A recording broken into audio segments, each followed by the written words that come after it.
Proses perkara perdata dari gugatan hingga putusan di pengadilan.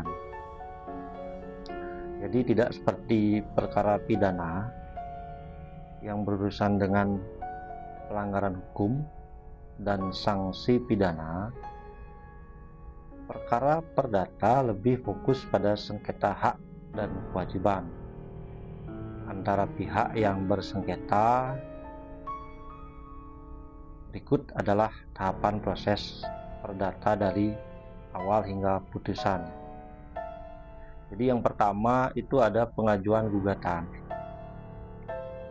Nah, gugatan diajukan oleh penggugat ke pengadilan negeri sesuai dengan domisili tergugat, kecuali dalam kasus tertentu seperti sengketa tanah yang diajukan di lokasi tanah itu berada. Selanjutnya gugatan membuat identitas para pihak, uraian sengketa, dasar hukum serta tuntutan atau petitum. Yang kedua, pemeriksaan administrasi dan menunjuk majelis hakim. Jadi ada penunjukan majelis hakim. Majelis hakim ya pengadilan memeriksa kelengkapan gugatan. Ketua pengadilan kemudian menunjuk majelis hakim yang akan menangani perkara. Selanjutnya, yang ketiga, proses ini dilanjutkan dengan pendaftaran gugatan dan pembayaran panjar biaya. Jadi ada biaya panjar perkara di pengadilan. Penggugat membayar panjar biaya perkara. Nah, jika menang, biaya ini bisa dibebankan ke tergugat. Yang keempat, pemanggilan para pihak. Jadi semua pihak-pihak yang terkait dalam proses ini dipanggil. Pengadilan memanggil penggugat dan tergugat secara resmi melalui juru sikta namanya. Jika tergugat tidak hadir, pemanggilan dilakukan maksimal 3 kali. Namun jika tetap tidak hadir, sidang dapat berlangsung tanpa kehadiran tergugat atau istilah hukumnya fair stake. Yang kelima, kemudian ada upaya perdamaian terlebih dahulu atau mediasi. Upaya ini tetap dilakukan. Sebelum sidang dimulai, para pihak wajib mengikuti mediasi yang dipimpin seorang yang namanya mediator yang terdaftar di pengadilan. Biasanya mediator dari hakim ataupun dari luar pengadilan.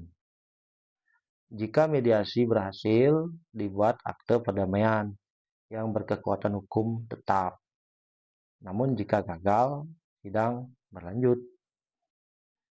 Yang keenam ada persidangan. Sidang perkara perdata terdiri dari beberapa tahapan. Jadi prosesnya cukup panjang ya. Yaitu sidang pertama, pemeriksaan identitas para pihak dan upaya mediasi. Kemudian pembacaan gugatan, penggugat membacakan isi gugatan, dilanjutkan kemudian jawaban dari tergugat. Tergugat memberikan jawaban terhadap gugatan yang dilayangkan. Kemudian ada istilah hukum replik namanya, dan ada duplik. Penggugat memberikan tanggapan, disebut replik. Lalu tergugat menanggapi kembali, disebut duplik. Kemudian pembuktian. Jadi para pihak mengajukan alat bukti seperti saksi, dokumen-dokumen pendukung, atau keterangan ahli. Nah, jadi para pihak menyampaikan ya kesimpulan akhir sebelum putusan. Ada tahapan kesimpulan namanya dalam proses persidangan perdata ini. Yang ketujuh ada putusan hakim, kemudian ada putusan. Hakim memberikan putusan yang dapat berupa putusan itu mengabulkan gugatan sebagian atau seluruhnya. Putusan dari hakim. Ada juga putusan menolak gugatan jika tidak terbukti. Gugatan tidak dapat diterima atau NO. Nah, jadi prosesnya cukup panjang ya. Yang ke-8 itu ada upaya hukum jika ada, kemudian jika ada pihak yang tidak puas dengan putusan yang diberikan oleh hakim, dapat mengajukan upaya hukum lain seperti banding ke pengadilan tinggi yang posisinya ada di provinsi, atau bahkan kasasi. Setelah banding ada kasasi ke Mahkamah Agung, atau bahkan peninjauan kembali atau PK jika ada bukti baru atau kekhilafan dari hakim yang dirasa. Itu bisa diajukan PK. Nah, kesimpulannya, proses perdata itu lebih fokus pada penyelesaian sengketa antara individu atau badan hukum lainnya karena sifatnya yang formal dan prosedural. Jadi itulah proses dalam persidangan perdata.